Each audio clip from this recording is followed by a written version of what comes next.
Capítulo 2. O primeiro grau de humildade é a obediência sem demora.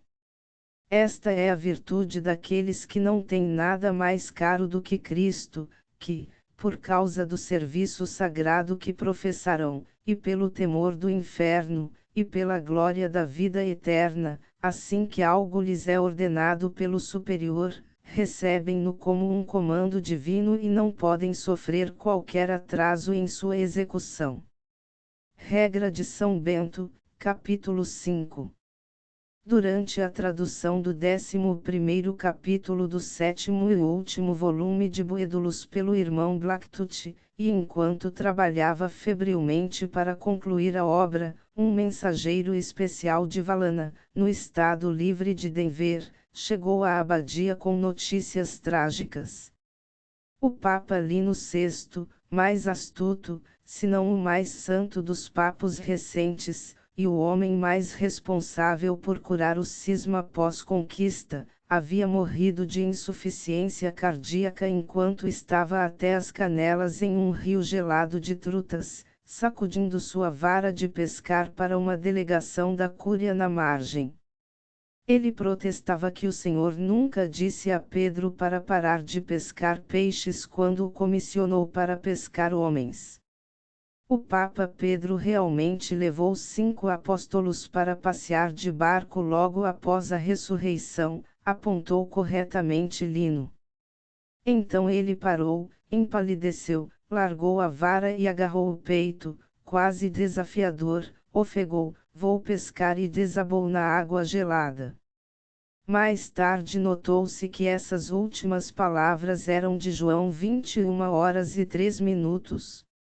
Assim que a mensagem chegou, o eminentíssimo senhor cardeal Abade começou a arrumar suas vestes finas. Ele notificou a estação papal em Cernolibovitz de que precisaria de escolta armada para a viagem, e combinou com o irmão Liveriman para preparar o par de cavalos mais veloz e a carruagem mais leve, como se planejasse uma viagem rápida. Misturava suas lágrimas com um suor nervoso, alternando entre explosões de tristeza e surtos de excitação ao se preparar para a jornada. Foi o Papa falecido quem o fez cardeal. Seria sua primeira eleição papal. A comunidade entendia seus sentimentos conflitantes e se mantinha fora do caminho. Depois de eulogizar Lino e oferecer uma missa pelos mortos, falou aos monjas reunidos no refeitório após o jantar na noite anterior à sua partida. Prior Oxoen cumprirá minhas funções como abade enquanto eu estiver ausente. Prometereis render a ele a mesma obediência em Cristo que me dais. Houve um murmúrio de assentimento da congregação. Alguém retém esta promessa? Houve silêncio, mas Blacktooth sentiu olhares voltados para ele. Meus caros filhos, não nos cabe neste mosteiro discutir os assuntos do colégio sagrado, ou a política da Igreja e do Estado. Ele fez uma pausa, olhando para o pequeno lago de rostos à luz das lamparinas. No entanto, temos o direito de saber por que minha ausência pode ser prolongada. Todos sabeis que um resultado do cisma foi a nomeação, por 2 reivindicantes rivais ao papado, de um número sem precedentes de cardeais. E que um dos termos do acordo que encerrou o cisma foi que o novo Papa, agora de memória santa, ratificaria a elevação de todos esses cardeais, independentemente de qual reivindicante tivesse feito as nomeações. Isso foi feito, e agora há 618 cardeais no continente, alguns nem bispos, poucos nem sacerdotes. Como estão divididos quase igualmente entre Oriente e Ocidente, pode ser muito difícil chegar à maioria de 2/3 mais um necessária para eleger um Papa. O conclave pode durar algum tempo. Espero que não mais do que alguns meses, mas não há como prever. Temo que ouçais fofocas de tempos em tempos conforme viajantes vão e vêm. Enquanto o exílio papal de Nova Roma continuar, cercado como está pelas forças de Texarque, os inimigos do papado de Valana esperam por uma renovação do cisma, e mantêm vivas todas as fofocas possíveis. Não ouçais nenhuma delas, suplico-vos. O poder do Estado diminuiu. O sétimo Anegan não é o mesmo tirano que o segundo Anegan, que, como sabeis pela história, usou traição e peste bovina para capturar um império dos nômades, enviando animais doentes entre os rebanhos de nômades lanudos. Ele mandou sua infantaria até o oeste, ao Baigost, e sua cavalaria perseguiu retardatários além de nossos portões. Matou o representante do Papa, e quando o Papa Bento colocou Texarquena sob interdito, Anegan tomou todas as igrejas, tribunais e escolas. Ocupou as terras adjacentes a Nova Roma, forçando sua santidade a fugir para asilo no decadente Império de Denver. Reuniu bispos do leste para eleger um papa rival em Nova Roma. E assim tivemos 65 anos de cisma. Mas Filpiuarque é agora o sétimo Anegan. De fato, é herdeiro do conquistador, mas há diferença. Seu antecessor era um semi-bárbaro astuto e iletrado. O atual governante foi criado e educado para o poder, e alguns de seus mestres foram educados por nós. Portanto, tenha esperança, meus filhos, e rezem. Se o Anegan correto se sentar com o Papa correto, com a ajuda de Deus, certamente poderão chegar a um acordo e acabar com o exílio. Rezai para que o Papa que elegeremos possa retornar a uma nova Roma livre da hegemonia de Texarque. Em todos os lugares, as pessoas têm sentimentos fortes sobre a ocupação, mas não nos cabe discutir dentro do colégio sagrado se as tropas de Texarque devem se retirar antes que o Papa volte. Essa será uma decisão do próprio Papa, quando eleito. Rezai pela eleição, mas não por qualquer candidatura. Rezai para que o Espírito Santo guie nossa escolha. A Igreja agora precisa de um Papa sábio e santo, não de um Papa oriental ou ocidental, mas de um Papa digno daquele velho título servo dos servos de Deus. Em voz baixa, Dom Gerard acrescentou: rezai também por mim, irmãos. Que sou eu senão um velho monge do campo, a quem o Papa Lino, talvez num momento de fraqueza, deu um barrete vermelho. Se alguém no colégio tem posto inferior ao meu, deve ser a mulher Iar, sua eminência a abadesa de York, ou então meu jovem amigo diácono Bramponi, que ainda é leigo. Que vossas orações me guardem da loucura. Não que eu vá entre lobos, Risos e bufadas mal audíveis fizeram Gerard franzir a testa. Para mostrar que não sou inimigo do Império, cruzarei o Baigost e tomarei a rota pela província. Mas vou remarcar a missa de amanhã. É dia ferial de qualquer forma, então cantaremos a velha missa pela remoção do cisma antes que eu parta. Ele abriu os braços como se fosse abraçar a multidão, traçou uma grande cruz no ar sobre eles, desceu do púlpito e saiu do salão. Blacktooth ficou extremamente ansioso. Pediu permissão para falar com Dom Gerard antes da partida do abade, mas foi negada. Quase em pânico, encontrou o prior Olshoen antes do amanhecer no claustro a caminho das matinas e puxou a manga do hábito do prior. Quem é? Olshoen perguntou irritado. Já estamos atrasados. Ele parou entre as sombras lançadas pelas colunas por uma tocha. Oh, irmão Blacktooth, é você. Então fale, o que é? Dom Gerard disse que me ouviria quando eu terminasse Buedulus.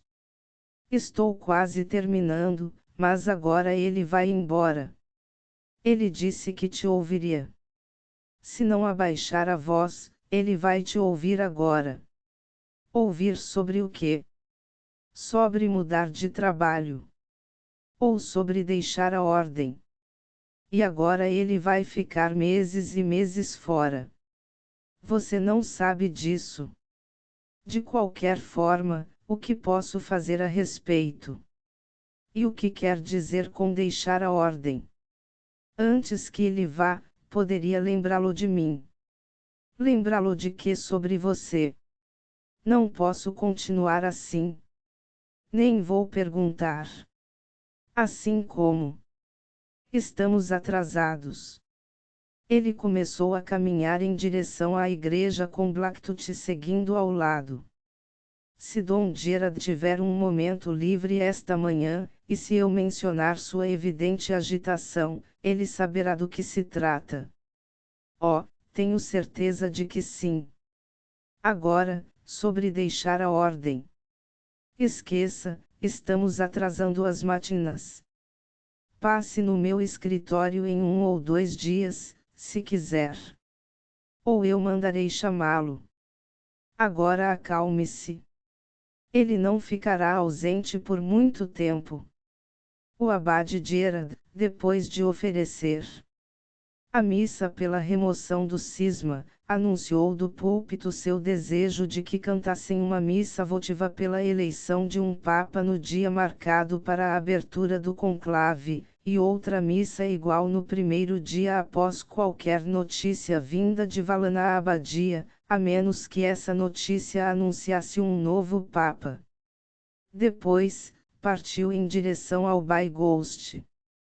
2 dúzias ou mais de monjas, incluindo Blacktooth e Torrildo, alinharam-se na muralha leste e observaram a nuvem de poeira até ela desaparecer no horizonte oriental.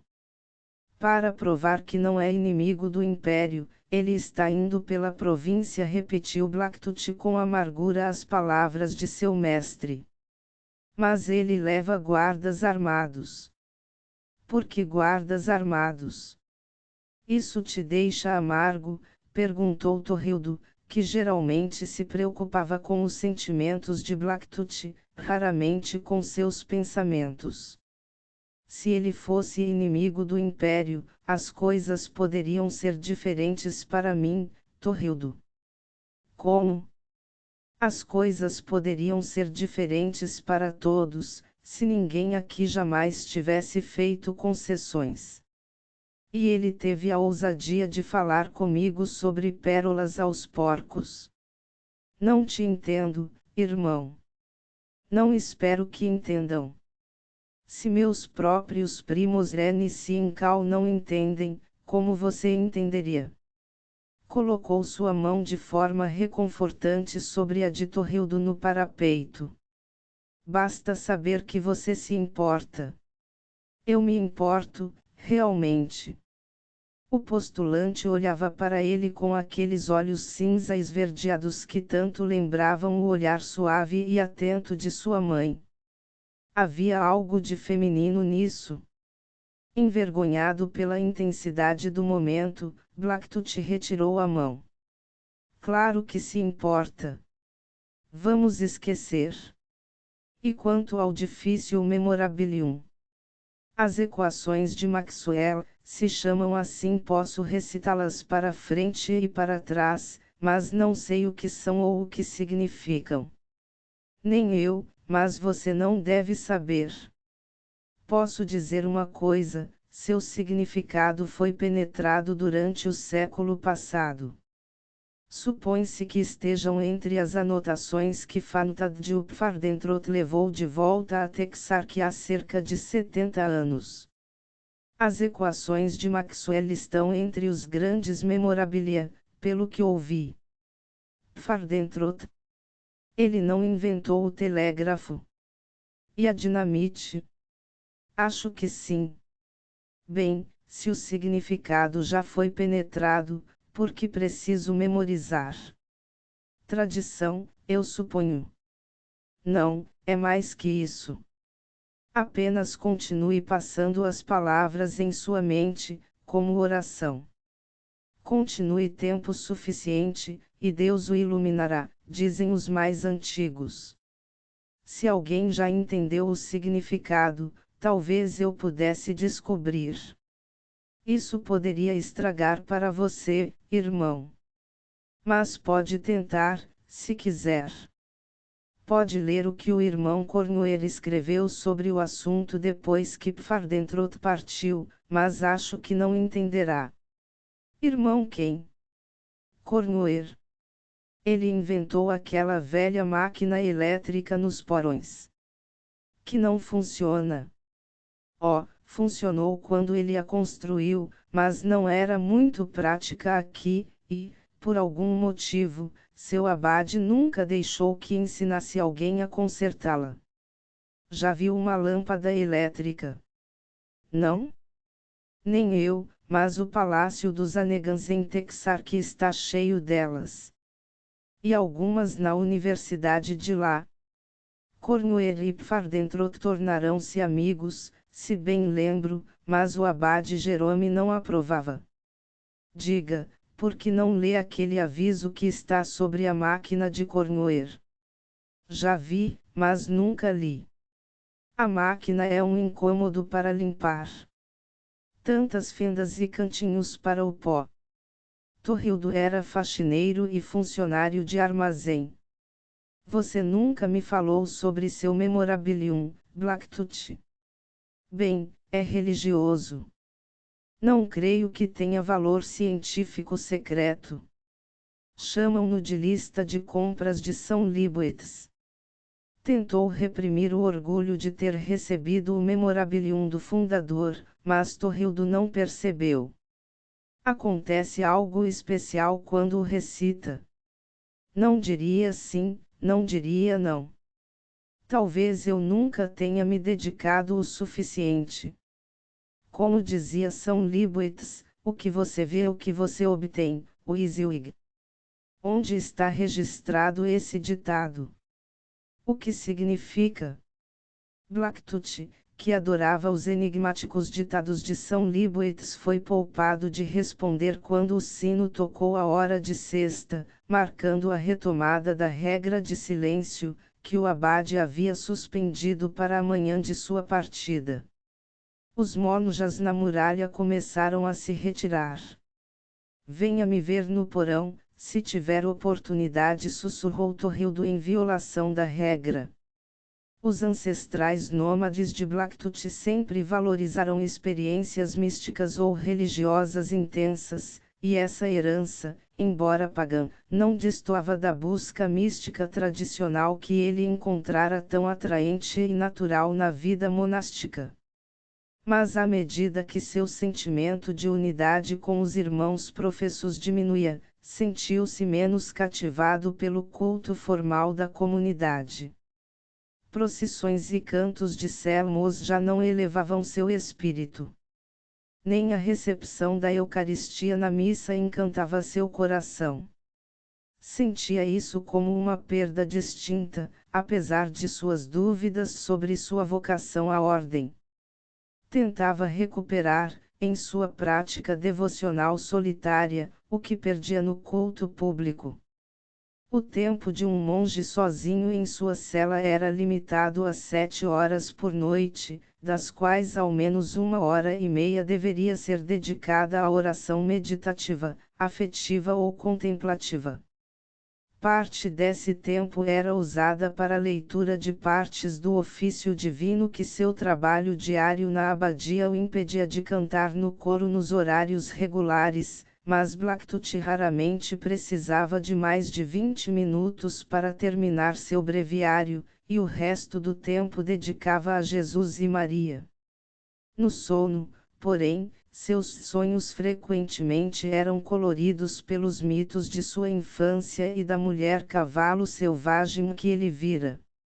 Seu confessor e guia espiritual o advertira severamente, mais de uma vez, contra levar a sério qualquer manifestação aparentemente sobrenatural durante a oração contemplativa, como uma visão ou uma voz, pois tais coisas geralmente eram obra do diabo ou efeitos espúrios da intensa concentração exigida pela oração. Quando as visões começaram a aparecer em sua cela, atribuiu-as à febre, pois havia adoecido no dia anterior e fora dispensado do scriptorium. Ajoelhou-se sobre um bloco de madeira levemente acolchoado ao lado de sua cama e fixou-se sem desviar em uma pequena imagem do Imaculado Coração que pendia na parede. Quando sua mente vagava ou surgia um pensamento, trazia a atenção de volta à imagem. A pintura era simples, sem detalhes, e mal mais que um símbolo. A oração era uma fixação sem palavras nem pensamentos da mente na imagem e no coração da Virgem. Sentia-se um pouco tonto devido à febre, e um formigamento tomou-lhe o corpo enquanto ajoelhava-se ali. O campo de visão escurecia ocasionalmente. O coração começou a pulsar, e depois a expandir. Não conseguia mais focar os olhos nele. Sua mente parecia mergulhar em um corredor escuro rumo ao vazio. E então, lá estava, um coração vivo suspenso diante dele na escuridão do espaço, batendo em cadência com seu próprio pulso. Era completo em cada detalhe. Uma perfuração no ventrículo esquerdo vazava pequenos jatos de sangue. Por algum tempo não sentiu medo nem surpresa, apenas continuou olhando com completa absorção. Sabia, sem palavras, que não era o coração de Maria, mas só mais tarde a reflexão o intrigou. Simplesmente aceitou o que lhe aconteceu, no momento. Um toque na porta dissolveu o transe. Sua pele se arrependeu com a mudança brusca na consciência. Benedicamus Damano respondeu após um momento. Deo gratias, veio uma voz abafada do corredor.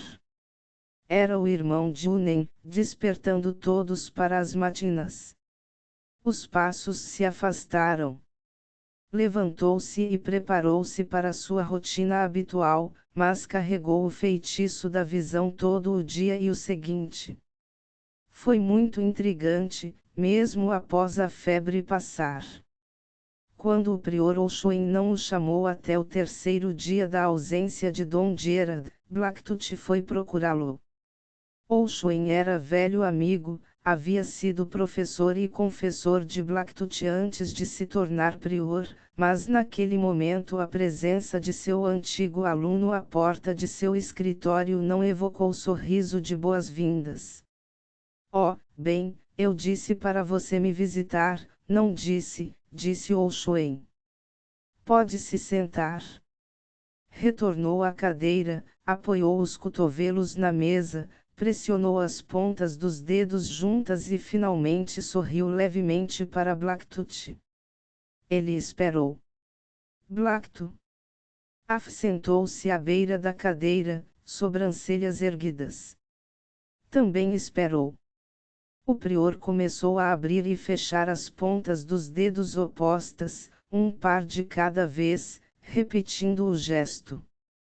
Blacktooth sempre achara o hábito fascinante. Sua coordenação era perfeita. Vim pedir. Dom Gerard disse para eu te mandar embora se viesse pedir algo além de uma bênção, a menos que tivesse terminado Boedulus, e sei que não terminou. Não te mando embora, porque já havia te convidado. Pontuou cada frase com uma pausa e um gesto dos dedos. Então, o que quer, meu filho? Uma bênção. Facilmente desarmado, o gentil Olshoen abaixou as mãos, inclinou-se para a frente e riu aliviado. Para minha petição de ser liberado dos votos. O sorriso desapareceu. Ele recostou-se, pressionou as pontas dos dedos novamente e disse em tom brando, Blacktooth, meu filho. Que pequeno e malandro nômade você é? você obviamente falou com Dom Gerard sobre mim, Padre Prior.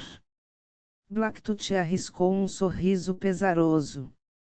Ele não disse nada que você queira ouvir, e disse algumas coisas que é melhor você não ouvir. Gastou pelo menos meio minuto no assunto, falando rápido. Depois me disse para te mandar embora e foi embora. Blacktooth levantou-se. Antes de ser mandado embora, poderia me dizer como descobrir sobre o procedimento. O procedimento para o quê? Abandonar seus votos. Oxuen esperou o aceno de Blacktooth e continuou: bem, você vira à direita ao sair da porta. Anda pelo corredor até a escada, desce até o claustro. Dá a volta até a entrada principal, e sai para o pátio. Do outro lado do pátio está o portão principal, e fora dele, vai para a estrada.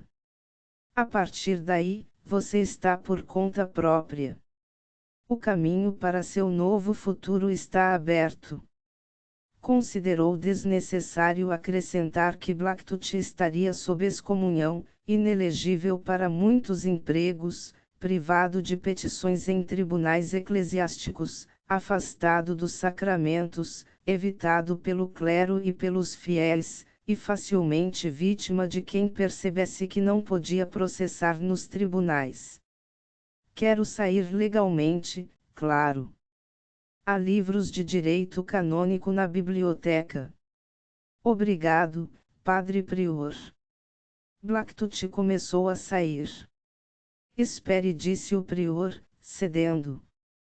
Diga-me, filho, se, depois de terminar Boedulus, isso é hipotético, entenda, se então, você receber uma escolha de empregos, como se sentiria sobre a outra opção?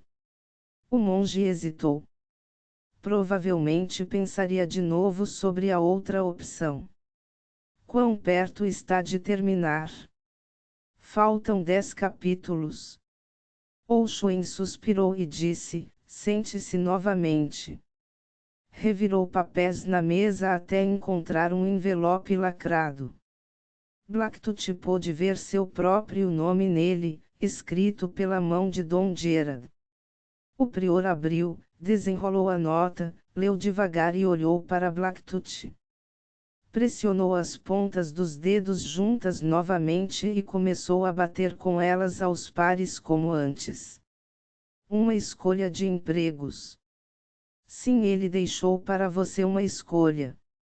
Quando terminar o livro das origens, pode fazer também pegadas de civilizações anteriores do mesmo autor. A menos que esteja farto do venerável Boedulus. Estou farto do venerável. Então será designado para traduzir as ideias perenes de seitas regionais de Iogenduren. Para o nomádico. Claro. Obrigado, Padre Prior. Blacktooth desceu o corredor até a escada, desceu para o claustro, saiu pela entrada principal, atravessou o pátio e seguiu pela estrada pelo portão principal. Ali ficou por um tempo, olhando incerto para a paisagem árida. Pelo caminho, a vila de Cernulibovitz, e várias milhas além, a colina de topo plano chamada Mesa do Último Recurso. Havia montanhas ao longe e algumas colinas em primeiro plano. A terra era coberta por cactos e iaca, com grama esparsa e mesquite nos pontos baixos. Antílopes distantes, e via o irmão Shepherd conduzindo seu rebanho pelo desfiladeiro, seu cão rosnando para um retardo. Uma carroça puxada por uma mula deformada parou, envolvendo Blacktooth em uma fina nuvem de poeira. Indo à cidade, irmão? Perguntou o condutor grisalho do alto de um monte de sacos de ração. Blacktooth sentiu vontade de passar da vila e subir ao último recurso. Diziam que era assombrado, lugar onde monjas às vezes iam sozinhos, com permissão, para um tipo de provação espiritual no deserto. Mas, após breve pausa, balançou a cabeça. Muito obrigado, bom simples. Caminhou de volta pelo portão principal e dirigiu-se aos cofres subterrâneos. Quando São Liboetes fundou a ordem, dizia a tradição que ali não havia nada além de um antigo baquer militar ou depósito temporário de munição, que ele e seus ajudantes haviam conseguido disfarçar de modo que alguém poderia passar a poucos metros sem notar. Foi nesse lugar que os primeiros memorabilia foram preservados. Segundo Boedulus, não se construíram habitações no local até meados do século XXI. Os monjas viviam em eremitérios dispersos e vinham apenas para depositar livros e registros até que a fúria da simplificação diminuísse e o perigo aos preciosos documentos por parte de skinheads e simplificadores cessasse. Ali, ainda subterrâneo, os antigos memorabilia e os comentários mais recentes aguardavam um destino que talvez já tivesse chegado e estivesse rapidamente se afastando.